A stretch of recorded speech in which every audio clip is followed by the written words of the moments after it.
sommes en direct de la sellerie de micro pour une interview de Estelle. Bonjour. Bonjour. Question de Philomène. Tu vas arrêter l'équitation classique définitivement avec micro? Alors non, je vais pas arrêter définitivement, juste pendant un petit moment parce que je trouve que le micro respecte pas assez. Mais non, je continue. Alors, question de Ophélie. Quand tu l'as acheté, tu le connaissais d'avance dans ton centre équestre ou tu l'as acheté sur un site comme Le Bon Coin par exemple? Bah c'est un peu compliqué parce qu'en fait au début c'était ma meilleure amie Audrey qui devait l'acheter, enfin bref c'est un peu compliqué à comprendre. Mais dans mon centre on en avait déjà parlé parce que ma monitrice était un peu intéressée. Mais non je le connaissais pas et je l'ai acheté sur Le Bon Coin. D'accord, très bien. Le dos de micro ne te manque pas un peu? Alors on m'a déjà posé cette question plusieurs fois, le dos de micro me manque pas spécialement. Avec lui je suis pas du tout à l'aise dessus, mais oui il manque un peu mais sans plus. Que voudrais-tu apprendre d'autre à micro? Alors là franchement je pourrais pas vraiment répondre, mais j'aimerais beaucoup lui apprendre des tours de cirque comme la révérence qui est un de mes plus grands rêves. As-tu réfléchi pour apprendre à micro l'équidité? Alors l'équidité c'est une discipline que j'ai rencontrée il y a même pas un mois. C'est une chose qui me tiendrait à cœur avec micro.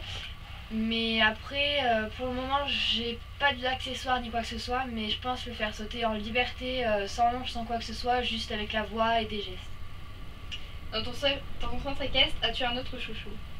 Alors, c'est un peu compliqué parce que depuis le décès de Ferguson, je n'ai pas eu de chouchou au centre. Mais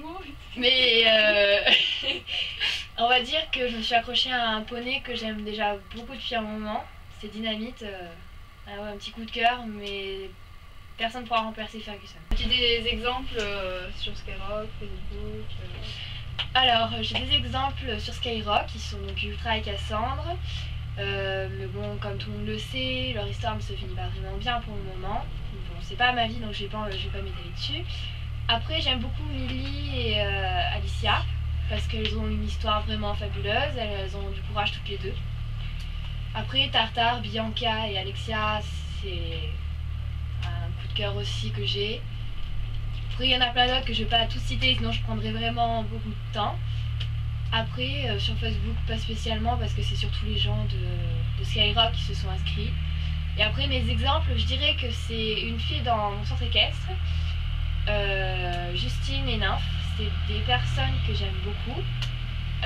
Justine est une personne très sympathique. Et puis, Nymph est une jument pas vraiment facile et elle arrive à la tenir comme il le faut. Et franchement, c'est un grand exemple. Tu t'es aidé enfin... de leur histoire. Oui, voilà, de leur histoire Putain, comment dire? Je crois pas que je me suis vraiment aidée de leur histoire. Je me suis plus... je crois que je me suis fait un peu des films quand j'étais plus jeune, avant que j'ai le micro. Comment pourrait être ma vie avec mon cheval que j'aurai plus tard. Mais je crois pas que je m'en suis pris vraiment comme on imprime. Qu'envisages-tu de faire pendant cette fin de vacances? Alors pour les fins de vacances, vu le temps vas-tu changer ton planning? Mon planning est carrément tout chamboulé parce que vu le temps déjà aujourd'hui je devais donc faire une interview dehors dans le fruit de mon cheval. Le seul souci c'est qu'il pleut. Comme vous pouvez voir. Il pleut même tout de suite, c'est vraiment désagréable, même si moi j'aime beaucoup la pluie. Mais oui.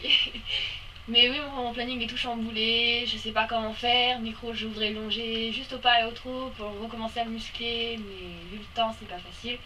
Mais j'envisage quand même de partir en balade à pied. Question de Camille. Vous êtes plus ou moins sortis en concours officiel ces derniers temps? Alors pour répondre à Camille, nous sommes jamais sortis en concours avec Micro.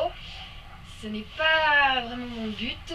Depuis que je suis petite, je rêve d'avoir un cheval en fait dans mon fouet pour jouer avec lui. Mais oui, j'aimerais bien en faire, mais voilà. Envisages-tu de faire des concours avec Micro? Dans un sens oui, et de l'autre non. Tu voudrais sortir en quoi si tu pouvais sortir? J'aimerais beaucoup le dressage parce que je suis une vraie fanat, mais après... voilà. Avant d'acheter ton poney cochon, avais-tu déjà remarqué un autre cheval qui t'intéressait? Alors j'ai eu... Bon, déjà il y a eu Ferguson, bon ça c'est quelque chose de compliqué, j'ai pas envie de m'étaler dessus. Mais j'ai eu deux gros coups de cœur sur internet. dont Star, un poney que j'avais vraiment vu, qui me plaisait déjà beaucoup au coup d'œil. Son passé était vraiment quelque chose pour moi magnifique, même si c'était pas vraiment super passé pour lui. Mais en fait je me suis rendu compte que l'annonce était en fait en Corrèze, alors que quand j'ai quand même demandé à la personne où il était plus exactement, quand est-ce que je pourrais venir le voir. Ils m'ont dit qu'il était pas du tout là et qu'il était plus dans le nord. Donc déjà c'était pas spécialement sympathique de leur part. Donc j'ai pas pu en savoir plus. Après j'ai eu Tanaël, une jument qui était assez petite en taille mais qui a du potentiel en dressage. Je n'ai jamais eu la réponse de leur propriétaire. Alors, tout a toujours été facile avec Micro ou... On va dire qu'au début c'était plus ou moins facile, mais depuis que mon ami qui avait laissé son cheval avec nous l'a enlevé pour des raisons personnelles que je ne citerai pas, ça a été vraiment dur parce que Micro comprenait pas du tout ce qui se passait. Si tu pouvais tout reprendre de zéro avec Micro, le ferais-tu? Oui. Pourquoi Poney Cochon? Alors, pourquoi Poney Cochon? Et ben, quand il arrivait à la maison, il faisait des têtes un peu bizarres, enfin, pour moi, qui ressemblaient vraiment à rien. Et c'est venu tout seul, enfin, voilà, c'est la tête de cochon. Voilà, bon bah... Bah, merci des questions que vous m'avez posées. Merci à tous les fanatiques qui viennent sur le blog. Merci à tous vos commentaires. Et puis bah, j'aimerais dire un grand merci à mes parents, ma soeur qui me prend souvent en photo, ainsi que ma cousine. Et puis surtout Audrey qui m'a toujours soutenue dans les moments durs comme le plus facile. C'est la petite Audrey quoi, et voilà. Et puis j'aimerais dire never say never.